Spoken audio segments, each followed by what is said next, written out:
El discípulo. Revista para la educación cristiana transformadora.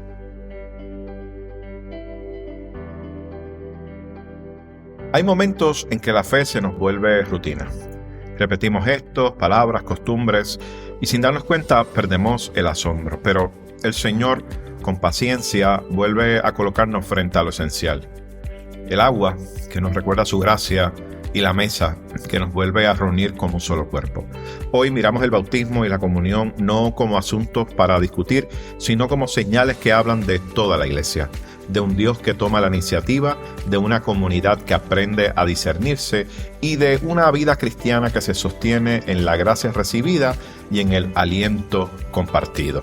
Mi nombre es el reverendo Luis Felipe Ramos Román, pastor asistente en Evangelización y Educación Cristiana, y te invito a que juntos participemos de esta experiencia educativa. El discípulo. El discípulo. Una revista para la educación cristiana transformadora. Mis queridos hermanos y hermanas, que el Señor les bendiga en este día. Qué bueno una vez más compartir con ustedes la palabra del Señor. Y hoy estaremos trabajando nuestra lección número 23 titulada El bautismo y la comunión.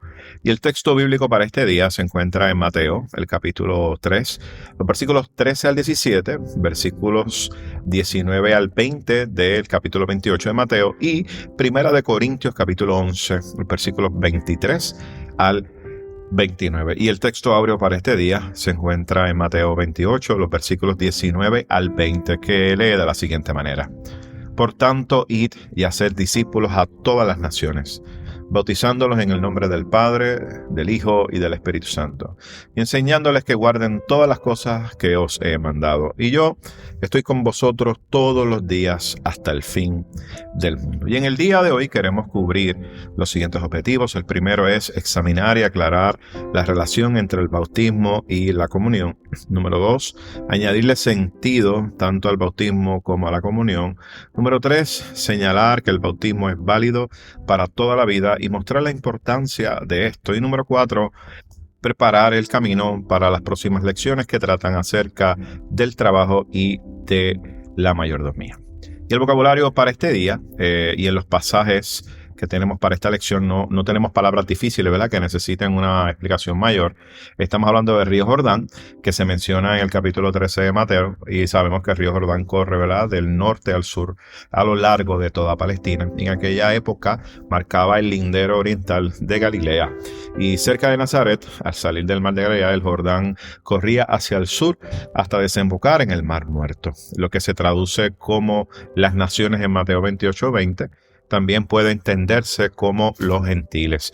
Y la frase hasta el fin del mundo, en el mismo versículo, podría traducirse como fin de las edades. Y su sentido es más temporal que geográfico y no es el lugar donde el mundo termina, sino el tiempo de la consumación final.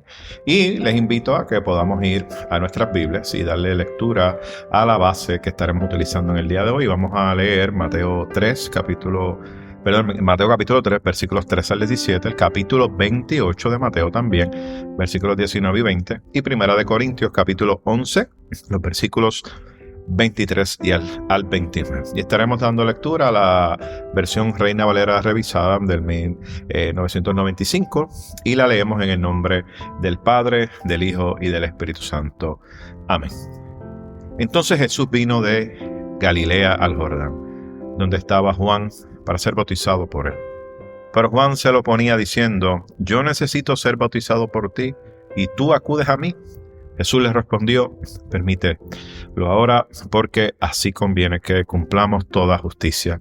Entonces se lo permitió. Y Jesús, después que fue bautizado, subió enseguida del agua, y en ese momento los cielos le fueron abiertos, y vio al Espíritu de Dios que descendía como paloma y se posaba sobre él. Y se oyó una voz de los cielos que decía: este es mi Hijo amado, en quien tengo complacencia. Mateo 28. Por tanto, id y haced discípulos a todas las naciones, bautizándolos en el nombre del Padre, del Hijo y del Espíritu Santo, y enseñándoles que guarden todas las cosas que os he mandado, y yo estoy con vosotros todos los días hasta el fin del mundo. Primera de Corintios capítulo 11. yo recibí del Señor lo que también os he enseñado. Que el Señor Jesús, la noche que fue entregado, tomó pan. Y habiendo dado gracias, lo partió y dijo: tomad, comed, este es mi cuerpo, que por vosotros es partido. Haced esto en memoria de mí. Asimismo tomó también la copa después de haber cenado, diciendo: esta copa es el nuevo pacto en mi sangre. Haced esto todas las veces que la bebáis en memoria de mí. Así pues, todas las veces que comáis este pan y bebáis esta copa, la muerte del Señor anunciáis hasta que Él venga. De manera que cualquiera que come este pan o beba esta copa del Señor indignamente será culpado del cuerpo y de la sangre del Señor. Por tanto, pruébese cada uno a sí mismo y coma así del pan y beba de la copa. El que come y bebe indignamente, sin discernir el cuerpo del Señor, juicio come y bebe para sí. Y damos gracias a Dios por su palabra leída en nuestros corazones. Señor Dios nuestro, te alabamos y te bendecimos en este día y te pedimos que hables a nuestra vida, que seas tú ministrando en cada uno de nosotros, y te lo pedimos todo en el nombre de tu Hijo amado Jesucristo. Amén, amén y amén.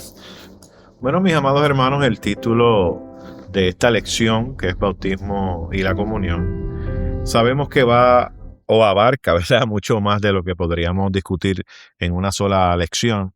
Y desde los primeros días de la iglesia, estas prácticas, tanto el bautismo como la comunión, han sido centrales en el culto cristiano. Y la semana pasada, cuando estuvimos considerando lo que es la unidad del Espíritu, se recordó esa afirmación de Efesios, ¿verdad?, un solo bautismo. Y en Primera de Corintios, la Santa Cena ocupa, ¿verdad?, un espacio amplio, tanto por la importancia como por la manera correcta de celebrarla. Pero también tenemos que recordar una realidad que es un tanto dolorosa, y es que precisamente estos dos ritos que son centrales han sido una y otra vez tema y causa de divisiones dentro del mismo cristianismo.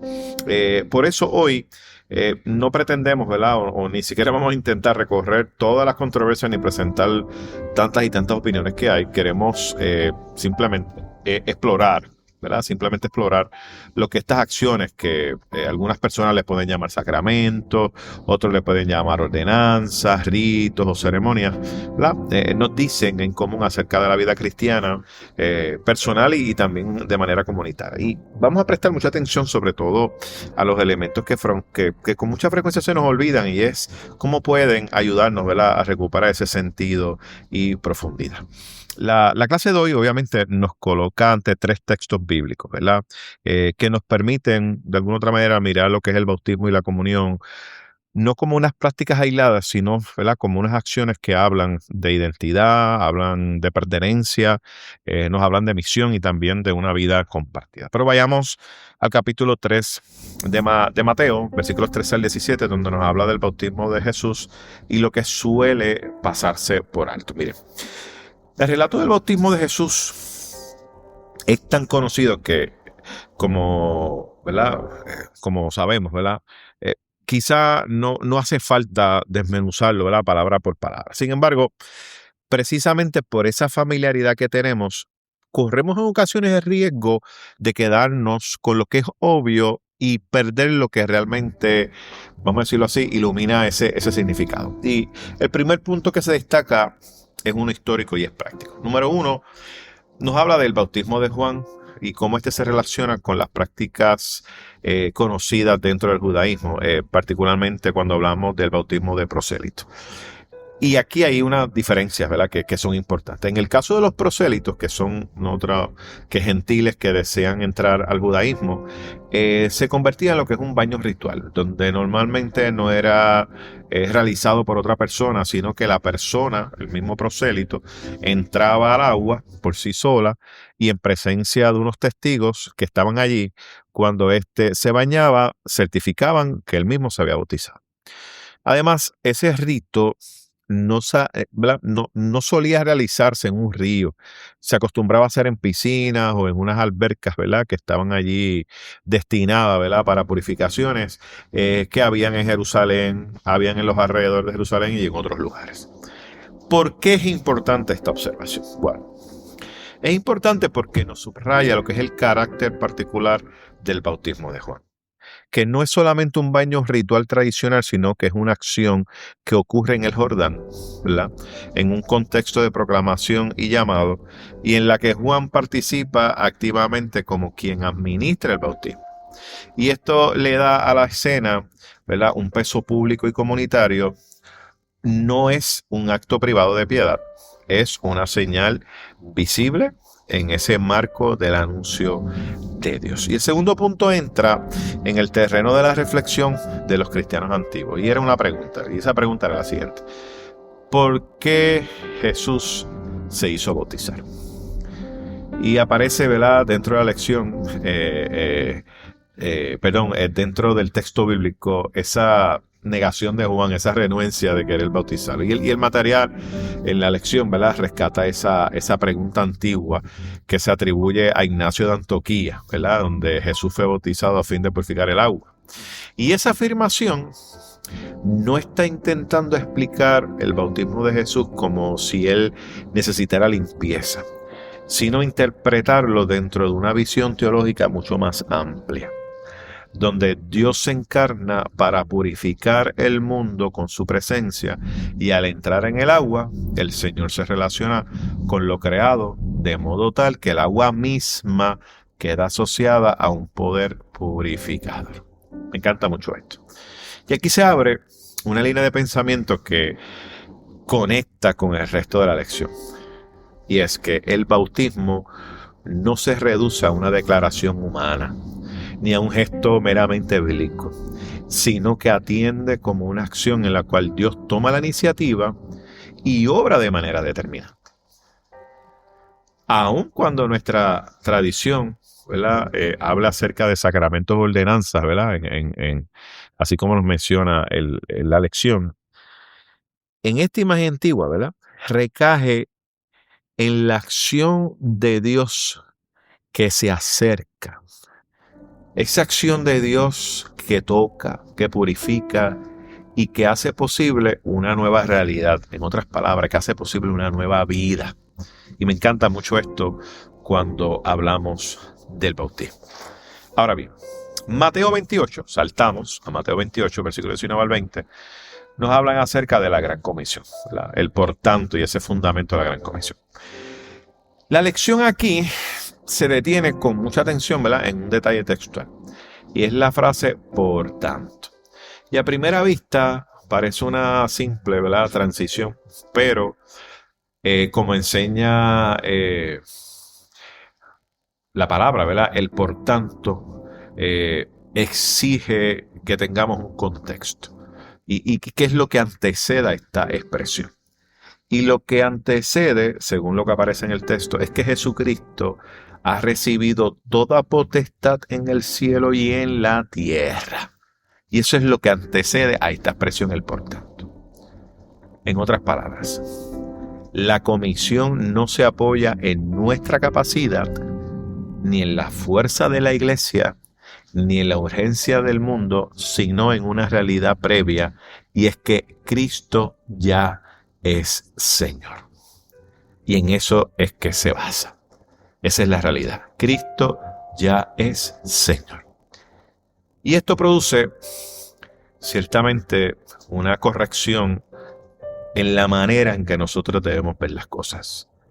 Por lo tanto, nuestra tarea no es hacer a Jesucristo Señor del mundo, pues ya Él lo es. Ya Jesucristo es el Señor, no hay que hacerlo Señor del mundo. Así que la misión se vive desde esa certeza de que Jesucristo es el Señor. Y lo hacemos con esa afirmación. En términos pastorales, esto lo que hace es que libera a la iglesia de esa ansiedad de probar el señorío de Cristo.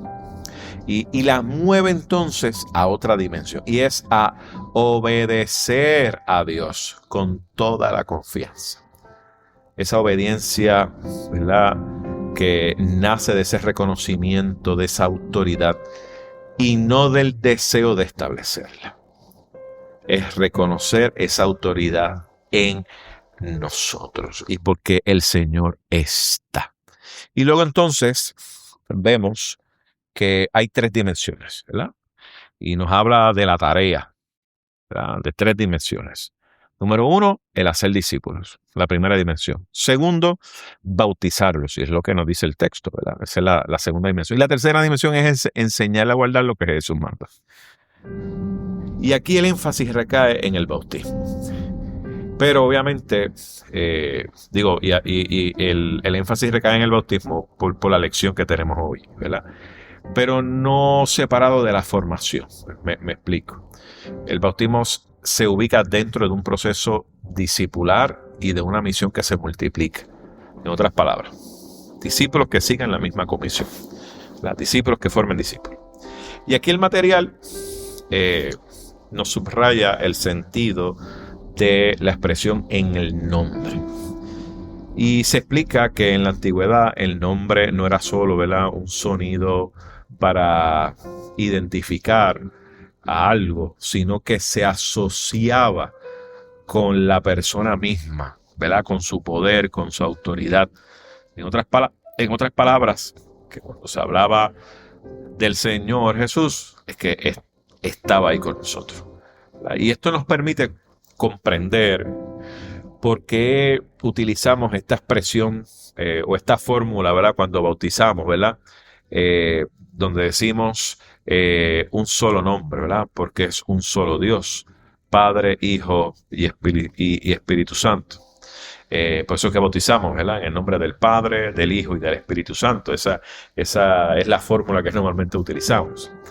Y vemos que en la lección se insiste en que no se trata de tres nombres o de tres dioses, sino de un solo Dios en cuya autoridad se realiza el bautismo. Lo hacemos en el nombre de Dios, ¿verdad? Lo hacemos en el nombre del Padre, del Hijo y del Espíritu Santo. Esa es la autoridad. Y este punto no se introduce, ¿verdad?, como un debate doctrinal, eso no es lo que queremos, sino que podamos recuperar un sentido de algo.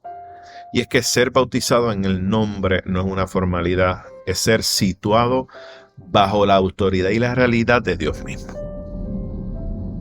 Entonces, el bautismo es una acción que define pertenencia y relación. En otras palabras, quien es bautizado entra en una historia, el que es bautizado entra en una comunidad, y el que es bautizado entra en obediencia bajo el señorío de Jesucristo. De eso se trata. En el nombre, eso es lo que implica. Es que Dios mismo está presente. Y por cuanto Dios mismo está presente y está ahí, estamos entrando en esta historia hermosa. Pero también estamos entrando en una comunidad de fe mucho mayor de lo que nosotros pensamos. Pero sobre todas las cosas, en esa obediencia del Señorío de Cristo. Y me encanta mucho porque el texto, ¿verdad?, concluye en Mateo 28. Yo estoy con vosotros. Es una promesa hermosa. Y se presenta, ¿verdad?, como una certeza de que el discípulo aprende, ¿verdad?, primero, que toda la potestad ha sido dada, ¿verdad?, a Cristo. Segundo, que ese Señor de todo va con nosotros, y eso es importante. Y la misión, por tanto, no es solo un mandato, es un acompañamiento. Estamos hablando de que no es comisión sin presencia, es obediencia sostenida por la compañía del resucitado. Obedecemos en amor y sabiendo que cuando obedecemos, Dios mismo está con nosotros.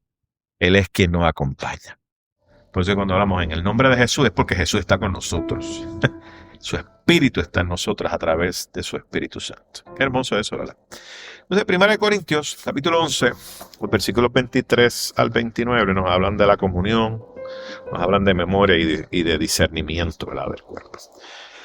Cuando, ¿verdad?, estudiamos 1 Corintios, una de las cosas que nos invita a la lección es que podamos leer con mucho cuidado, ¿verdad?, lo que Pablo está haciendo. Porque cuando Pablo dice, yo recibí del Señor lo que también os he enseñado, aclara, ¿verdad? Que, en la lección se aclara que esto no se debe atender como una revelación directa y privada. Se trata de una tradición que Pablo ha recibido, ¿verdad? Del Señor a través de otros y que ahora él mismo está transmitiendo. O sea, es que a él le transmitieron esto y él lo transmite para adelante. Además, el hecho de que Pablo use os he enseñado muestra que esta no es la primera vez que aborda el tema con ellos. Y es decir, que la comunión no es un asunto marginal, está en el núcleo de la formación cristiana, que es lo que se aprendió en esa encomienda o en la gran comisión que se habla en el capítulo 28 de Mateo que acabamos de estudiar.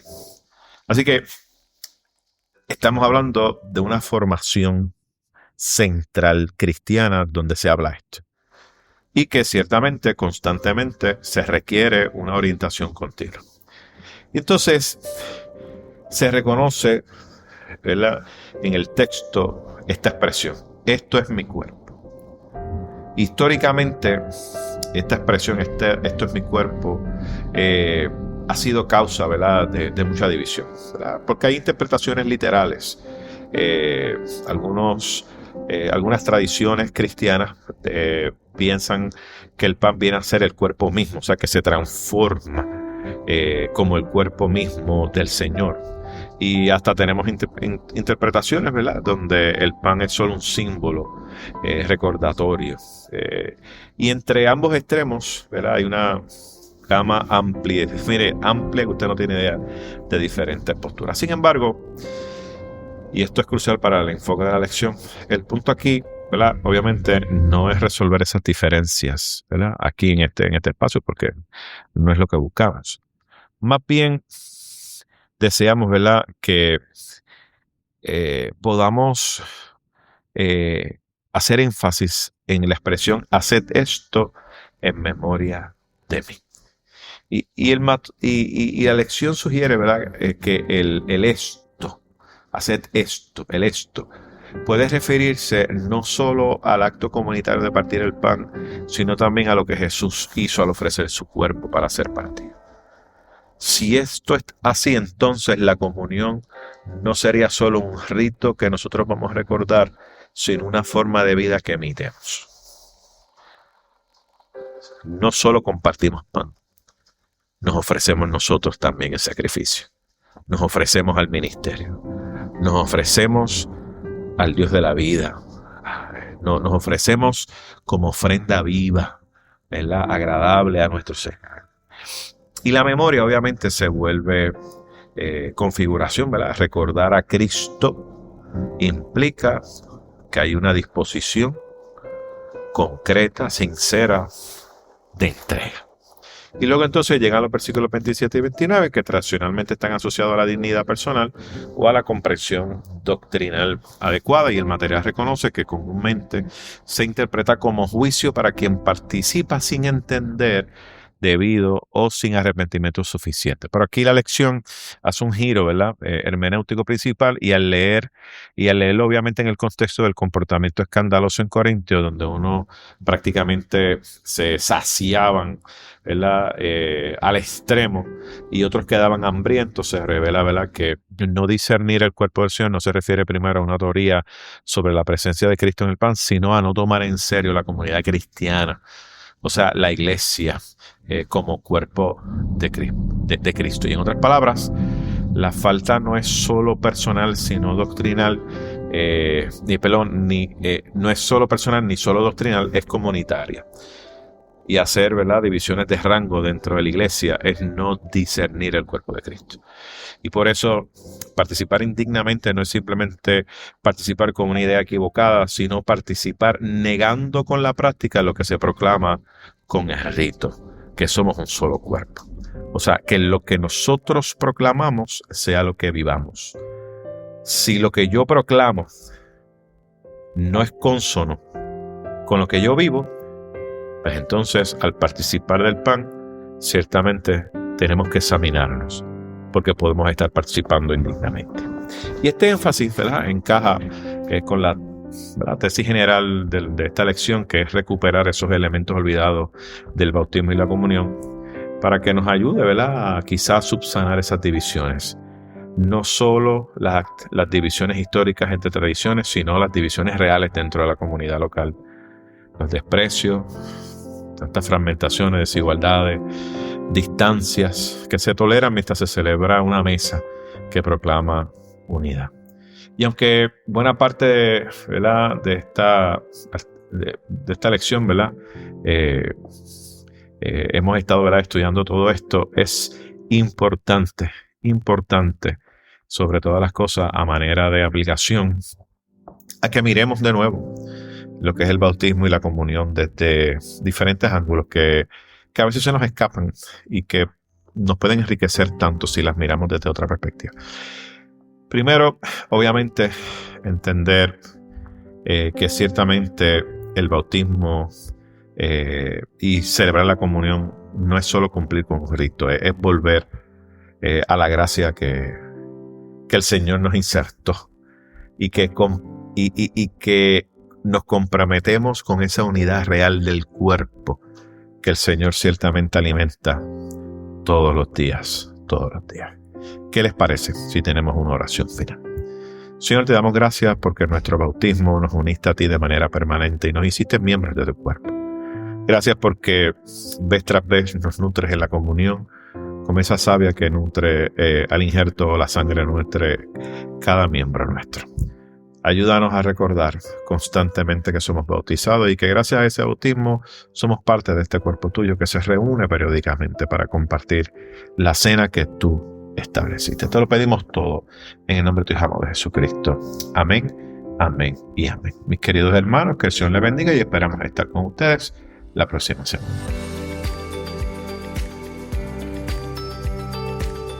Gracias por escuchar El Discípulo. Revista para la Educación Cristiana Transformadora.